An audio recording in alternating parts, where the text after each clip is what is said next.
رب العالمين وصلى الله على سيدنا محمد وأهل بيته الطاهرين اللهم صل على محمد وآل محمد ما بعد. ہم بحث کر رہے تھے توحید کے حوالے سے سورہ توحید کی تفسیر کرتے ہوئے توحید کا ہم بحث کر رہے تھے. تو ان میں ہم نے خلاصتاً بیان کیا تھا کہ توحید کی کل 4 اقسام بیان کی علماء نے مراتب. ایک توحید کیا ہے فی ذات ہے, ایک توحید فی صفات ہے, ایک توحید فی الافعال ہے اور توحید فی العبادہ ہے. تو ان میں سے 3 پر ہم نے گفتگو کیا. توحید فی ذات کیا ہوتا ہے, اس سے کیا مراد ہیں, توحید فی صفات سے کیا مراد ہوتا ہے, توحید فی الافعال سے کیا مطلب ہوتے ہیں. آپ انشاءاللہ جو آج گفتگو کریں گے توحید فی العبادہ کے حوالے سے کہ عبادت میں توحید سے کیا مراد. یعنی ہمارا اعتقاد ہے کہ اللہ تعالیٰ کی ہم وحدانیت کو مانتے ہیں, عبادت کے حوالے سے بھی توحید فی العبادہ. والنعنی, اور اس توحید فی العبادت سے ہمارے مراد یہ ہوتا ہے کہ ان العبادہ لا تکن الا للہ وحدہ. توحید فی العبادہ کا مطلب کیا ہے کہ عبادت نہیں ہو سکتا الا فقط خدا کی ذات کے لیے. اگر کوئی موجود عبادت کے لائق ہیں, جو عبادت کی اہلیت رکھتے ہیں, تو وہ کیا ہے, فقط ایک ہی ذات ہے. وہ کیا ہے, وہ فقط خدا تعالیٰ کی ذات ہے, وہی لائق ہے عبادت ہے. اس کے علاوہ کوئی بھی چیز اگر جو انبیاء اولیاء میں سے کیوں نہ ہو عبادت کے لائق نہیں ہے. ٹھیک ہے. وَأَنَّهُ لَا يَسْتَحِقُّ أَحَدٌ أَن يَتَّخِذَ مَعْبُودًا, اور کوئی بھی اس بات کے مستحق نہیں ہے, کوئی بھی موجود اس بات کے مستحق نہیں ہے کہ یتخذ معبودا, اس کو ہم اپنے لیے کیا قرار دیں, معبود قرار دیں.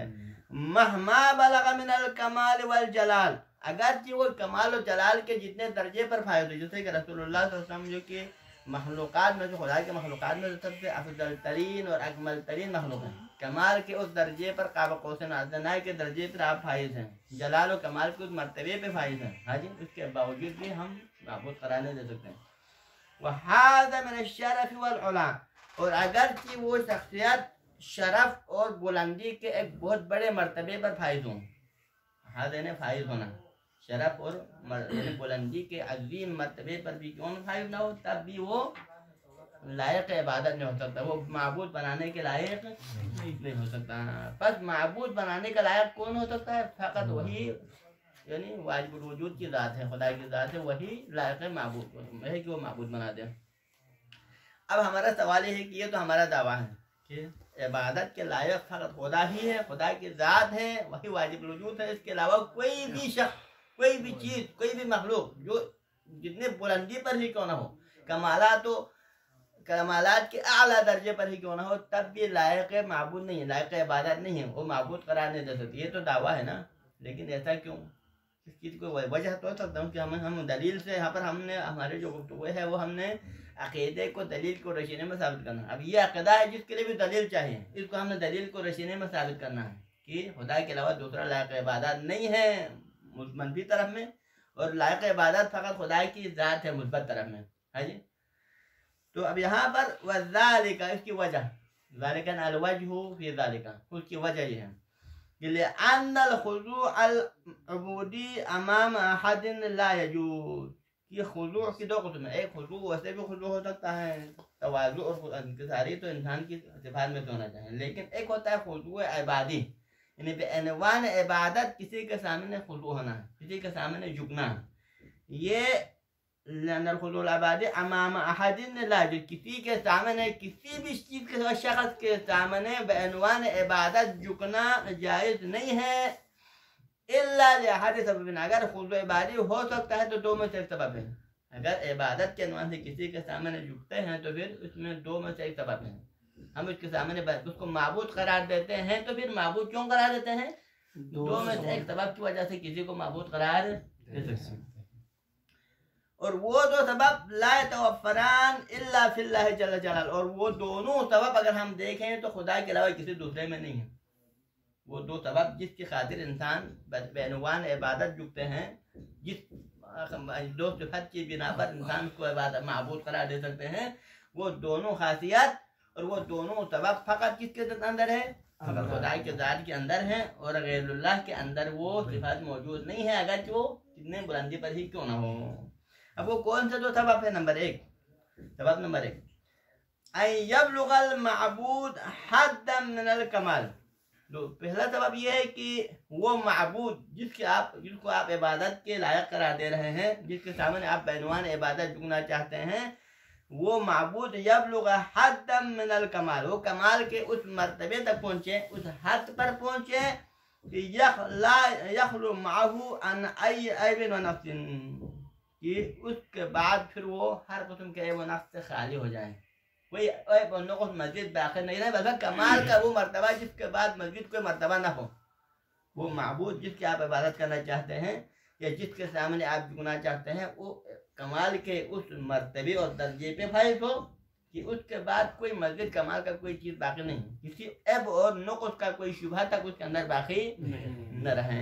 یہ ہاں جی، فَيَسْتَوْجِبُ ذَلِكَ الْكَمَالِ، پس وہ کمال خود تقاضا کریں، جب وہ ایک کمال کے اس مرتبے تک پہنچنے کے بعد پھر یہی کمال اس کا یہی مرتبہ تقاضا کرے، یہی ہم سے چاہے کہ یخضع لہ، کہ اس کے سامنے جھک جائے، اس کے سامنے عبادت کے لیے جھک جائیں۔ کل منصف، اب کون جھک جائے اس کے سامنے؟ یخضع کل منصف، ہر منصف جو انصاف یعنی وہ انصاف کو جاننے والا ہے، وہ انسان جو انصاف پسند شخص، جو انصاف کرنے والا ہے اور انصاف کو چاہنے والا ہے، تو وہ کیا چاہتا ہے؟ جب وہ دیکھتا ہے کہ اس ہستی کے اندر کمال کے وہ اتنا تک مرتبہ ہے کہ اس کے بعد کوئی نقص و خلال نہیں ہے، تو پھر وہ منصف کا فیصلہ کیا ہے؟ اس کا فیصلہ انصاف یہ ہے کہ اس کے سامنے عبادت کے لیے جھکنا چاہیے۔ حج وَيَعْبُدُهُ، اور اس کی عبادت کرتا ہے کون؟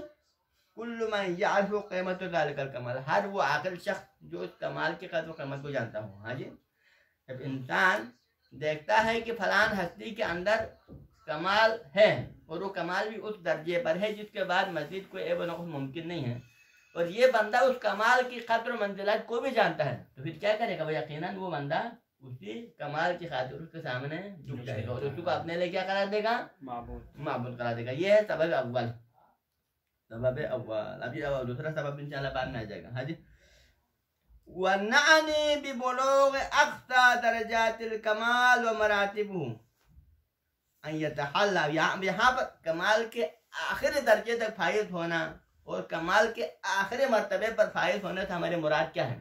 وَنَعْنِي بِبُلُوغِ أَقْصَى دَرَجَاتِ الْكَمَالِ وَمَرَاتِبُهُ، یعنی بلوغ کے کمالات میں سب سے انتہائی جو کمال کے آخری درجہ اور مرتبے میں سب سے اوپر والے مرتبے سے ہمارے مراد یہ ہے کہ ان یتحلی، کہ وہ حائل ہو جائے مثلا بالوجود اللامتناہی، کہ ایسے وجود کی جو لامتناہی ہو، یعنی کمال کے آخری مرتبہ یہ ہوتا ہے اپنے وجود کے لحاظ سے، اگر آپ صفات سے قطع نظر فقط وجود کے ذات سے لحاظ سے دیکھا جائے تو پھر کمال کا آخری حد یہ ہوتا ہے کہ وہ اپنے وجود میں ایسے وجود پر مشتمل ہو جو لامتناہی ہو، اس وجود کے لیے کوئی انتہا نہ ہو، التی لا یشبہ عدم، جس میں کسی عدم کا شائبہ تک نہ ہو، یعنی وہ اپنے ذات اور وجود کے لحاظ سے ایسا وجود کہ جس میں عدم ممکن، جس کے لیے عدم کا جو امکان کی بات نہیں بلکہ اس میں عدم کا شائبہ تک نہ ہو، یہ ہوتا ہے کمال میں۔ جس میں عدم کا پہلو موجود ہے پھر وہ کمال نہیں ہوگا، جس موجود میں وہ موجود تو ہے لیکن معلومیات کے پہلو کے اندر موجود ہو تو پھر وہ کمال نہیں بلکہ اس میں ایک لحاظ سے نقص ہے۔ ٹھیک ہے، اسی طرح وہ یتحلی علم اللامحدود، اسی طرح وہ موجود علم کے لحاظ سے علم کے اس مرتبے پہ فائز ہونا چاہیے کہ الذی لا یغالطہ جہلا، جس میں کسی جہل کا مغالطہ تک نہ ہو، یعنی کمال مطلق کا آخری حد کیا ہے کہ کمال کے ایسے مرتبے پر علم کے اس مرتبے پہ فائز ہو جائے کہ اس علم کے بعد پھر جہل کا اس میں شائبہ تک نہ ہو، اس میں جہل کا لحاظ سے اختلاط کوئی پہلو ہی نہ ہو، یہ ہوتا ہے۔ والقدرت المطلقہ، اور اسی طرح اس کمال کے آخری حد یہ ہوتا ہے، ہمارا مقصود یہ ہوتا ہے کہ ایسی قدرت مطلقہ اس کے اندر ہو کہ لا یمازجھا عاجز، جس میں سرے سے عاجزی اور یعنی اما ہونے کا کوئی احتمال ہی نہ ہو، یعنی اس میں عاجزی اور یعنی اس کا کوئی پہلو ہی نہ ہو، سرے سے کمزوری کا کوئی بھی پہلو اس کے اندر موجود نہ ہو، مکمل قادر مطلق ہو، بالفضل عالم مطلق، قادر مطلق اور وجود مطلق رکھتا ہوں، وہ وجود مطلق جس میں عدم کا شائبہ نہ ہو، وہ علم مطلق جس میں جہل کا شائبہ نہ ہو، اور اس قدرت مطلقہ کا حامل ہو جس میں جو ہے سرے سے عجز کا کوئی پہلو موجود تو اگر اس مرتبے تک کوئی پہنچنے کے بعد پھر وہ عبادت کے لائق بن سکتا ہے، وہ معبود بنانے کے لائق بن سکتا ہے. ٹھیک ہے جی. وَهَذُ الْأُمُورِ هِيَ الَّتِي، پس یہ امور کون سے امور؟ یہی علم مطلق، یہی قدرت مطلقہ، اور یہی وجود لامتناہی ہے. هِيَ الَّتِي تَدْفَعُ، یہی وادار کرتا ہے. کس کو وادار کرتا ہے؟ تدفع كل ذی وجدان سلیم، ہر صاحب وجدان سلیم کو، ہر اس شخص کو جو وجدان سلیم کے حامل ہیں، جس میں کیا ہے؟ ضمیر ہے، جو ضمیر رکھتا ہے، سلامت ضمیر، یعنی قلب سلیم کے حامل ہے. مثلا وہ ضمیر ہے، اور زندہ ضمیر کا حامل شخص ہے، اس افراد کو وادار کرتا ہے الی تعظیم اور خضوع صاحب ہے، کہ اس کمال کے صاحب کے سامنے کیا کیا جائے؟ خضوع اور تعظیم کیا جائے. ہاں جی. تو جب ایک صاحب عقل سلیم والا شخص، زندہ ضمیر والا شخص یہ دیکھتا ہے کہ اس ہستی کے اندر وہ کمال مطلق ہیں، علم مطلق ہیں، قدرت مطلقہ کا حامل ہے، وجود لامتناہی کا حامل ہے، تو پھر یہی کمالات اس صاحب وجدان سلیم کو اور صاحب ضمیر شخص کو وادار کرتا ہے کہ تعظیم اور خضوع صاحب ہے، کہ اس کمال کے مالک اس شخصیت کیا کریں، اس ہستی کی تعظیم کی جائے اور اس کے سامنے بعنوان عبادات جھک جائیں. وَإِظْهَارَ الْعُبُودِيَّةِ أَمَامَ ذَلِكَ الْكَمَالِ الْمُطْلَقِ، اور اس کمال مطلق کے سامنے کس کا اظہار کیا جائے؟ عبودیت مطلقہ کا اظہار کیا جائے، کہ وہ اپنے آپ کو اس کے سامنے جو ہے عابد قرار دے، اور اس کو اپنے لیے کیا قرار دے؟ معبود قرار دے. یہ ہر عقل سلیم والے شخص کا ضمیر اسے وادار کرتا ہے. ٹھیک ہے. تو یہ ہو گیا سبب اول. جس سبب کی خاطر کسی کو ہم معبود بناتے ہیں، وہ سبب کیا تھا؟ کہ وہ کمال مطلق کے درجے پر ہو، جس میں مزید کوئی نقص و خلال کا کوئی شبہ تک نہ، خلاصہ یہ ہوا. ٹھیک ہے. اب سبب ثانی جس کی خاطر ہم کسی کو معبود بناتے ہیں وہ کیا ہے؟ سبب ثانی یہ ہے کہ ان یکون ذلک المعبود بیدہ مبدأ الانسان، کہ جس کو آپ معبود قرار دے رہے ہیں اس کے ہاتھ میں آپ کا جو ہے مبدأ اور معاد ہو، آپ کے ابتدا اور انجام اس کے ہاتھ میں ہے. آپ کو خلق اس نے کیا ہے اور انجام بھی آپ نے اسی کے پاس جانا ہے. آپ کا جو مبدأ و معاد جس ہستی کے ہاتھ میں ہوتا ہے اسی کو آپ نے اپنے لیے کیا قرار دینا ہے؟ معبود قرار دینا ہے. حاجی. وَيَكُونَ ذَلِكَ الْمَعْبُودُ بِيَدِهِ مَبْدَأُ الْإِنسان، جس کے ہاتھ میں انسان کا مبدأ ہو، جس کی خلقت اس کے ہاتھ میں ہو. وَمَنْشَأُ حَيَاتِ، اور اس کے حیات کا پورا دار مدار اور منشا اس کے ہاتھ میں ہو، اس کی پورے حیات اور زندگی ہی اس کے ہاتھ میں ہے. مثلا ہو سکتا ہے وہ اگر چاہے تو اس کی زندگی کو طلب کرنا چاہے کر سکتا ہے، اگر وہ زندہ رکھنا چاہے رکھ سکتا ہے. پورے دار و مدار سسٹم اس کے ہاتھ میں ہے. فیکون خالقہ، تو نتیجے میں وہ کیا بنے گا؟ پھر آپ کا وجود اور آپ کے منشا حیات اب اس کے ہاتھ میں ہے، تو وہی ہستی آپ کے لیے کیا بن جائے گا؟ وہ آپ کا خالق بن جائے گا اور آپ اس کا مخلوق بن جائے گا. ہاں جی. وواہب الجسم والروح، اور وہی ہستی آپ کے لیے کیا بنے گا؟ پھر وہی ہستی آپ کے لیے واہب بن جائے گا، جس نے آپ کے لیے جسم عطا کیا ہے. آپ کے جسم کو دینے والا بھی وہی ذات ہے، والروح، اور آپ کو روح دینے والے وہی ہے، روح. ہاں جی. والروح لہ، اس کے لیے، اس انسان کے لیے روح دینے والا بھی وہی ہستی ہیں. وَمَانِعِ الْأَنْعَامِ وَالْبَرَكَاتِ، اور اس کے بعد ایک تو پہلے نمبر پر آپ کو خلق کیا، آپ کو جسم اور روح کے نعمت سے نوازا، اس کے بعد پھر دنیا میں رہنے کے لیے آپ کے لیے کیا نعمتوں سے نوازا. ہاں جی. وَمَانِعِ الْأَنْعَامِ وَالْبَرَكَاتِ، یا اس شخص کو، اس بندے کو جو کس کا مخلوق ہے، اس کے لیے جتنے بھی نعمتیں ہیں سب اس کو عطا کر رہا ہے. والبرکات، اور جتنے بھی برکات ہے اس کو نوازتا ہے. یعنی پہلے اس کو خلقت کرنے کے بعد اس کو جسم و روح، یعنی اس کو ایجاد کرنے کے بعد، اس کو جسم و روح عطا کرنے کے بعد اس کے لیے دنیا میں بہت ساری نعمتیں اور برکات اس کو عطا کرنے والا ہے. حج. وَمَسْبَوْهَا عَلَيْهِ، اور اس مسبغ النعام کا معنی ہوتا ہے اس کے لیے نعمتوں کو اس کے لیے کیا کرتا ہے؟ فراوان کر دیتا ہے اس بندے کے اوپر، کہ بحیث اس طرح سے اس کے لیے نعمتوں سے نوازتا ہے کہ لو قطع عنہ فیضہ، قطع عنہ فیضہ، کہ اگر انسان سے یا اس مخلوق سے اگر اس ہستی کا فیض منقطع ہو جائے، ایک لمحے کے لیے اگر اس خالق کا فیض و کرم اور برکت آپ سے رک جائے، قطع ہو جائے، تو کیا ہو جائے گا؟ پھر لحظۃ من اللحظات، آپ کے زندگی کے سانسوں میں سے ایک لحظہ، ایک منٹ، ایک سیکنڈ کے لیے اگر خدا کے فضل و برکات آپ سے قطع ہو جائے تو کیا ہو جائے گا؟ عدمن واستحال خبرن بعد، تو پھر وہ بندہ کیا جائے گا؟ پھر وہ وجود نہیں رہے گا، بلکہ وہ عدم میں تبدیل ہو جائے گا، اور وہ استحال خبرن، اور اس کے حالہ بدل جائے گا. کس میں؟ خبر میں بدل جائے گا. بعد اثر، خبر بعد اثر کا معنی کیا ہے؟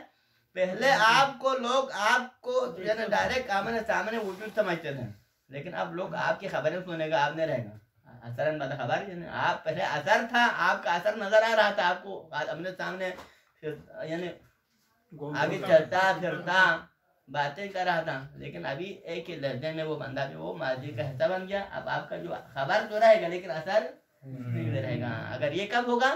اگر خدا کا جو فیض و کرم ہے، اس کی جو رحمت الہی ہے، ایک لمحے کے لیے اگر رک جائے تو پھر وہ معبود جو آپ کو وجود بخشنے والا ہے، وہ معبود جو آپ کو جسم و روح کی نعمت سے نوازا ہے، جس نے آپ کو نعمتیں دی ہیں دنیا میں رہنے کے لیے اور آپ کے لیے وسائل معاش فراہم کیا ہے، تو لہٰذا وہی ہستی اس بات کے لائق ہے تو اس کی کیا کی جائے؟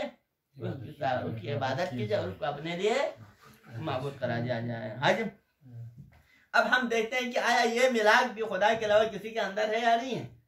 یقینی بات ہے خدا کے علاوہ یہ اگرچہ وہ کسی بلندی کے درجے پر ہو، کسی کمال کے مرتبے پر ہی کیوں نہ ہو، کسی دوسرے ہستی کے اندر یہ صفات نہیں ہے. حج ترا یعنی کیا آپ دیکھتے ہیں کہ حل یتوفر هذان الوصفان فی احد غیر اللہ، کیا خدا کے علاوہ کسی دوسرے ہستی کے اندر کیا یہ صفات موجود ہے جو آپ کو وجود بخشے، جو آپ کو مثلا جسم اور روح کے نعمت سے نوازے، جس کو آپ کو دنیا میں ہوتا نعمتوں سے آپ کو نوازے، کہ یہ خدا کے علاوہ کوئی دوسرے کے اندر یہ صلاحیت نہیں ہے. وحال سواہ یتصف باکمل الکمال، کیا اس خدا کے علاوہ کسی دوسرے ہستی کو آپ اکمل الکمال کی صفت سے متصف کر سکتے ہیں، اس کو کمال مطلق کہہ سکتے ہیں؟ مثلا معصومین علیہ السلام میں کمال کے درجے پر ہیں، لیکن ان کو بھی ہم کمال مطلق کی صفت سے متصف نہیں کر سکتے، وہ کمال مطلق کے درجے پہ فائز نہیں ہے. مثلا حج حل یہ تو پہلے معیار کے تحت، کیونکہ ہم نے معیار پہلے معیار میں کیا کہا تھا، ہم نے وجود کا پہلا معیار کیا ہے؟ وہ معبود کمال مطلق ہے. ام حل سواہ منح للاشیاء وجودها، اب یہ دوسرے معیار کے تحت ہے. آیا خدا کے علاوہ دوسری شے کے اندر، دوسری چیز کے اندر کیا یہ صلاحیت موجود ہے کہ انسان کو کیا اشیاء کو وجود بخشے؟ کائنات کے اندر جو مخلوقات ہے اس کو وجود بخشنے والا خدا کے علاوہ کوئی دوسرا ہو سکتا ہے؟ وخلق الانسان ویسر له سبل الحیات، کی جو انسان کو خلق کرے اور اس کے لیے زندگی کے وسائل، زندہ رہنے کے جو وسائل ہے اس کو فراہم کرے، کیا خدا کے علاوہ کوئی دوسرا ہو سکتا ہے؟ یہ سوال ہے، یعنی حتماً اس خدا کے علاوہ کوئی دوسرا ایسا نہیں ہو سکتا. حج وَهَلْ سِوَاهُ الْمَبْدَأُ الْفَيَّاض، کیا خدا کے علاوہ کوئی دوسرا شخص ہے جو آپ کے لیے مبدأ و فیاض ہو، یعنی آپ کو مبدأ بخشنے والا، فیاض جو بخشنے والا، مبدأ الفیاض یعنی آپ کے لیے وجود بخشنے والا، آپ کے مبدأ کو بخشنے والا ہے.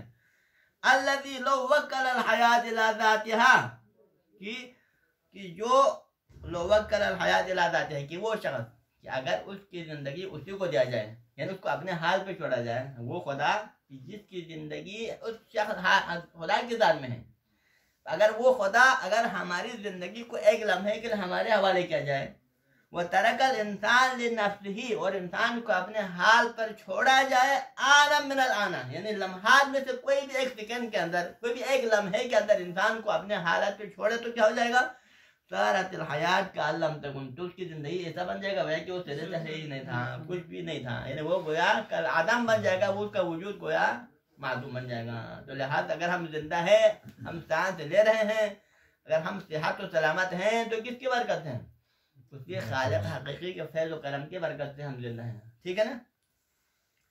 ہاں، یہ ہوا یہ دو سبب جس کی خاطر ہم خدا کو لائق عبادت سمجھتے ہیں، اس کے علاوہ غیر کو لائق عبادت نہیں سمجھتے، کیونکہ یہ دونوں سبب جو خدا کے اندر ہے دوسروں میں نہیں.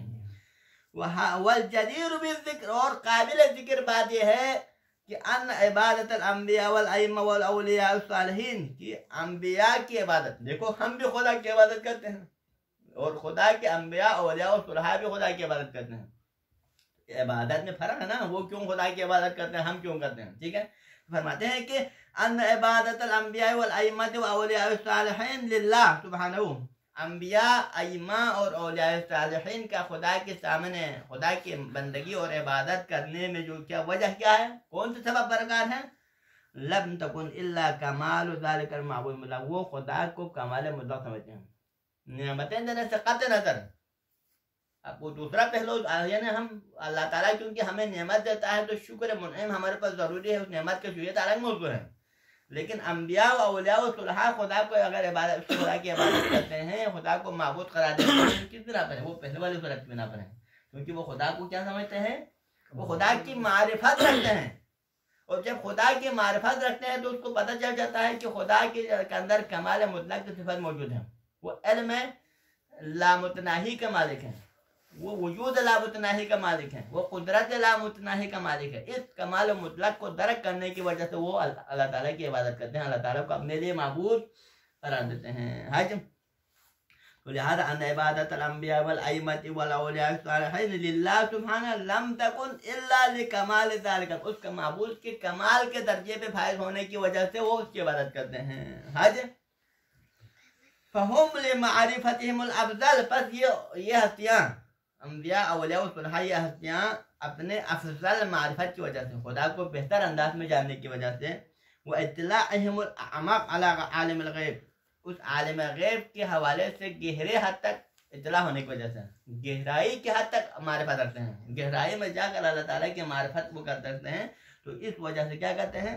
عباد اللہ سبحانہ، وہ اللہ تعالیٰ کی کیا کہتے ہیں؟ عبادت کرتے ہیں۔ لما وجدوا فیہ من الجمال، اس اعتبار سے عبادت کرتے ہیں کیونکہ انہوں نے خدا کے اندر کیا پایا؟ اس جمال مطلق کو پا لیا۔ حج والکمال اللامحدود، اور اس کمال لامحدود جو کہ ایک معبود کے لیے ہونا چاہیے وہ خدا کے اندر انہوں نے پا لیا۔ حج ولاجل انہم وجدوہ اہلا للعبادۃ، اور اس وجہ سے خدا کی عبادت کرتے ہیں کیونکہ انہوں نے خدا کو عبادت کا کیا پایا؟ اہل عبادت پایا۔